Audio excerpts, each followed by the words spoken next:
Good morning বন্ধুরা, তোমরা কেমন আছো? আশা করি সবাই ভালো আছো। আমি তোমাদের বৈশাখী বলছি। আমার আর একটি নিউ ব্লগে সবাইকে অনেক অনেক স্বাগত জানাই। তো আজকে আমি তোমাদের সাথে শেয়ার করব, এই যে দেখতে পাচ্ছ তোমরা অবশ্যই বুঝতেই পেরে গেছো কী নিয়ে ব্লগটা শুরু করছি। আর এই যে ঝাড়ন চলে এসছে রুমের মধ্যে। তো সামনে তো সরস্বতী পুজো মাত্র 2 দিন বাকি আছে। তো আমি আজকে ঘরটা ঝাড়বো আর কি। আর আমাদের ডাইনিং আর অন্যান্য রুমগুলো প্রায় ঝাড়া হয়ে গেছে। আর এই রুমটা বাকি আছে আর কি, আমাদের রুমটা একটু ঝাড়া পোছা করবো আর কি। বিছানাপত্র সবই গোছানো হয়ে গেছে সকালবেলা। আর এই যে দেখতে পাচ্ছ বন্ধুরা, একদম তোমার আলনা দুটো একবারে অগোছালো হয়ে পড়ে আছে দেখতে পাচ্ছ। আর এটা একটু গোছাবো আর কি, ঝাড়া পোছা করে নিই আগে। আর চলো সঙ্গে থেকো, আর তোমাদের সাথে নিয়ে ব্লগটা শুরু করছি।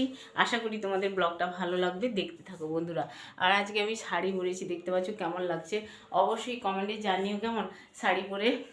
আর চলো, এমনি তো অন্যান্য দিন নাইটি পরেই ব্লগটা শুরু করি, আজকে শাড়ি পরেই ব্লগটা করছি। তো সঙ্গে থেকে ঝটপট চলো ঘরটা ঝেড়ে নিই কেমন। দেখো, আমি ঘর পরিষ্কার করার আগে এই যে বেড কভারটা তুলছি, আর বেড কভারটা ঢাকা দিয়ে দেবো বুঝলে। তো যেহেতু ওই যে বালিশ কম্বল লেপ আছে, এগুলোতে ময়লা পড়বে, এই জন্যই ঢাকা দিয়ে দিলাম। আর হচ্ছে এখন চুলটা ঝাড়বো। আর দেখতে পাচ্ছ বন্ধুরা, আমি চতুর্দিকে লাইট জ্বালিয়ে দিয়েছি, কেন বলো তো? জানলা দরজা বন্ধ, লাইটও জ্বালিয়ে দিয়েছি। কারণ হচ্ছে লাইট জ্বালিয়ে ঝুল ঝাড়লে না সমস্ত ঝুল দেখা যায় আর কি। এমনিও তোমার লাইট বন্ধ করে যদি ঝুল ঝাড়ি তাহলে থেকে যায় আর কি, এটা একটা টিপস বলতে পারো। তো হ্যাঁ, সবসময় ঝুলটা মানে ঝাড়ার ক্ষেত্রে লাইটটা জ্বালিয়ে ঝুলটা ঝাড়লে ভালো হয়। নাহলে এমনি থেকে যায় ঝুল, খালি চোখে আমরা অনেক সময় দেখতে পাই না ঝুল কোথায় হয়েছে। তো এমনিতেই দেখা যায় না, কিন্তু রাত্রিবেলা যদি, দিনের বেলা অতটা দেখা যায় না, কিন্তু রাত্রিবেলা যদি লাইট জ্বালাই না তখন দেখা যায় যে হ্যাঁ ঝুল হয়েছে আর কি। আর ঘরে ঝুল জমতে দেওয়াও ভালো নয়, নেগেটিভ এনার্জিগুলো চলে আসে। আর ঝুল টুল ঝেড়ে রাখলে, ঘর পরিষ্কার রাখলে নেগেটিভ এনার্জি থেকে দূরে থাকা যায়, আর পজিটিভ এনার্জি পাওয়া যায় আর কি। তো এই হচ্ছে ব্যাপার। আর এখানে দেখো মানে সব দিকে ঝেড়ে দিচ্ছি, বেশি হয় না, কোনায় কোনায় ছোটো ছোটো ওই যে মাকড়সা হয় না, ওগুলোই জাল বুনে আর হচ্ছে ঝুল হয়ে যায় আর কি। তো আমি সমস্ত এই যে চারিদিকে দেখতে পাচ্ছ, রুমের চারিদিকে একদম ঝুল ঝেড়ে নেব পরিষ্কার করে। দেওয়ালেও ধুলো টুলো বসে আর কি, একটু যদি এইরকম ঘষে দেওয়া যায় তাহলে পরিষ্কার পরিচ্ছন্ন হয়ে যায় আর কি। তো আমি তো এইভাবেই ঘর পরিষ্কার করি, আর মানে ঝুল ঝাড়ি আর কি। আর এখানে দেখতে পাচ্ছ প্রাইজগুলো আছে, আমার ছেলে মেয়ে মানে সব গিফট পেয়েছিল, ওগুলো সাজিয়ে রেখেছি সুন্দর করে আর কি। আর এখানে দেখতে পাচ্ছ আমি এই যে ওয়ালগুলোতে একটু ঝেড়ে দিচ্ছি, কারণ ওয়ালগুলোতেও ভীষণ ময়লা হয়েছিল আর কি। তো আমার ঘর ঝাড়া হয়ে গেছে বন্ধুরা। এখন দেখো এই যে দুটো আলনা আছে দেখতে পাচ্ছ, একটা হচ্ছে কাঠের আলনা, আর আর একটা হচ্ছে স্টিলের আলনা। এবার কাঠের আলনাতে কার কার পোশাক থাকে জানো? আমার ছেলের আর আমার হাজব্যান্ডের সব পোশাক আশাক থাকে আর কি। আর আমার যে স্টিলের রান্নাতে, এগুলোতে আমার সব পোশাক আশাক থাকে। তো ভীষণ এলোমেলো হয়েছে দেখতে পাচ্ছ। আর গোছানো থাকে, এমনি এলোমেলো হয়ে যায় আর কি, মানে যখন ড্রেস টেস পরে বেরাই বা কিছু এসেই রেখে দিই। তো ভীষণ 2 দিন হলো এলোমেলো হয়ে আছে। আর এলোমেলো জিনিস না ভীষণ ভালো লাগে না দেখতে, মানে খারাপ লাগে আর কি। তো গুছিয়ে রাখলে ভালো লাগে। তো ওই জন্যই আলনাটা একটু গুছাবো। আর কাঠের আলনা থেকে দেখতে পাচ্ছ সমস্ত জামা কাপড় একদম বের করে নিয়েছি। কাঠের আলনাটা একটু মুছবো, অনেকটাই ধুলো ময়লা পড়ে গেছে। আর ধুলো যে কোথা থেকে আসে বুঝি না, তোমার এত ধুলো পড়ে না কাঠের আলনাগুলোতে, ওই মাঝখানে মাঝখানে প্রচণ্ড ধুলো পড়ে। তো সবসময় তো জানলা দরজা বন্ধ করে রাখতে পারি না, ওই জন্যই আর কি ভীষণ ধুলো চলে আসে আর কি। খাটের তলা থেকে আরম্ভ করে আলনায় সমস্ত কিছু ধুলো পড়ে যায়। এই জন্যই আমি একটু আজকে আলনাগুলো একটু মোছামুছি করব, ক্লিন করব। আর আমি তো এইভাবেই মানে আলনাগুলো পরিষ্কার করি মাঝে মাঝে। তো আমি কিভাবে আলনাতে গুছিয়ে রাখি জামা কাপড় তোমাদের সাথে শেয়ার করব। আর কীভাবে গুছিয়ে রাখলেই জামা কাপড় সুন্দর করে রাখা যায়, আর কম জায়গাও লাগে, আর খুব সহজেও গোছানো যায় আর কি। তো দেখো বন্ধুরা, আমি এখন এই যে কাঠের আলনাটা আমি মুছে নিচ্ছি একটা সুতির কাপড় দিয়ে। সুতির কাপড় বলতে ওই বালিশের কভারগুলো হয় না, ওগুলো দিয়ে মুছে নিচ্ছি আর কি, ছেঁড়া বালিশের কভার দিয়ে সুন্দর করে ওই মুছে নিচ্ছি সুতির কাপড় দিয়ে। আর কাঠে তো জল লাগানো যাবে না, জল লাগালেই কাঠ কিন্তু নষ্ট হয়ে যায়, আর হচ্ছে এই যে পালিশ করা এগুলো কিন্তু উঠে যায় আর কি, কালো হয়ে যায়। এই জন্যই যতটা সম্ভব কাঠের জিনিসে কিন্তু জল না লাগানোই ভালো। এমনি শুকনো কাপড় দিয়ে কিন্তু ভালোই পরিষ্কার হয়, বুঝলে? তো আমি প্রথমে উপর থেকেই একটু মুছে নিলাম, আর তারপরে হচ্ছে নিচের বক্স টক্সগুলো মুছবো, নিচের ওই উপরটা মুছবো আর কি। তো দেখো বন্ধুরা, এই যে কত ময়লা পড়েছে, ভীষণ ময়লা, এই যে সাদা সাদা হয়ে গেছে, এগুলো একটু মুছে রাখলেই পরিষ্কার পরিচ্ছন্ন থাকে। সব সময় না হোক, সপ্তাহে একদিন হয়তো মুছে রাখলেও পরিষ্কার থাকে, আর গুছিয়ে রাখলে পরিষ্কার থাকে। আর বাচ্চা কাচ্চার ঘরে দেখবে মানে আলনা টালনা ভীষণ অগোছালো হয়। বাচ্চা আসলো, জামা কাপড় খুললো, তারপরে এলোমেলোভাবে রেখে দিল, কোনটা হাত বের করলো না, হাত ঢুকে থাকলো যে গেঞ্জির মধ্যে, আবার ওগুলো আবার ঝেড়ে টেড়ে ভালো করে পরিষ্কার টরিষ্কার করে আবার সাজিয়ে গুছিয়ে রাখতে হয়। আর বড়রা তো এমনি গুছিয়ে গাছিয়ে রাখে, আমার হাজব্যান্ড এমনি গুছানো গুছিয়ে রাখে, কিন্তু আমার ছেলে ভীষণ মানে অগোছালো টাইপের আর কি। অগোছালো বলতে, ও বাচ্চা মানুষ তো কী করবে, ওই স্কুল থেকে আসলো জামা কাপড় রেখে দিল, বা কোথাও খেলাধুলা থেকে আসলো জামা কাপড় ফেলে দিল আলনাতে আর কি, এই হচ্ছে ব্যাপার। তো হ্যাঁ, দেখো আমি কাঠের আলনাটা মুছে নিয়েছি, এখন এই যে স্টিলের আলনাটা মুছবো। কাঠের আলনাটা মুছতে অবশ্যই বেশি সময় লাগলো, স্টিলের আলনা অতটা মুছতে সময় লাগে না। আর আমি ঝটপট করে স্টিলের আলনাটা মুছে নিই, আমারই সুবিধে হয়। আমার জিনিসগুলো যদি আলাদা করে রাখি, পেতেও সুবিধে হয়, আর ওদের জিনিসগুলো আলাদা থাকলে পেতে সুবিধে হয় আর কি। তো যাই হোক, দুটো আলনা, একটা ঘরে দুটো আলনা, আর মেয়ের আলনাটা আছে মেয়ের ঘরেই, মেয়েও সাজিয়ে রাখে, শাশুড়ি মার জিনিসপত্রও থাকে, মানে জামা কাপড় থাকে আর কি। তো সাজানো গুছানোই থাকে। ওরও মাঝে মধ্যে এলোমেলো হয়ে যায়, ওকে বলি যে আলনাটা ভালো করে গুছিয়ে রাখ, দিলে ঘরটা কিন্তু সুন্দর লাগে অনেক। মানে যে কোনো জিনিস গুছানো থাকলেই ভালো লাগে আর কি। আলনা টালনা রুমের মধ্যে থাকলে দেখবে, আর সাজিয়ে গুছিয়ে রাখলে খুব সুন্দর লাগে দেখতে।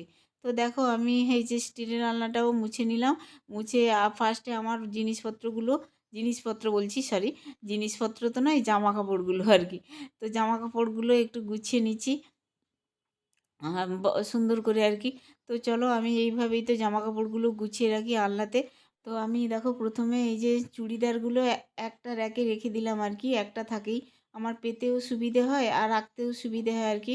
আর নাইটি টাইটিগুলো তো এমনি স্নান টান করে তারপরে পরা হয়, প্রতিদিন তো নাইটিই পরি, চুড়িদারটা এমনি বাইরে টাইরে গেলে পরি আর কি, আর মাঝে মধ্যে ঘরেও পরি আম, চুড়িদার।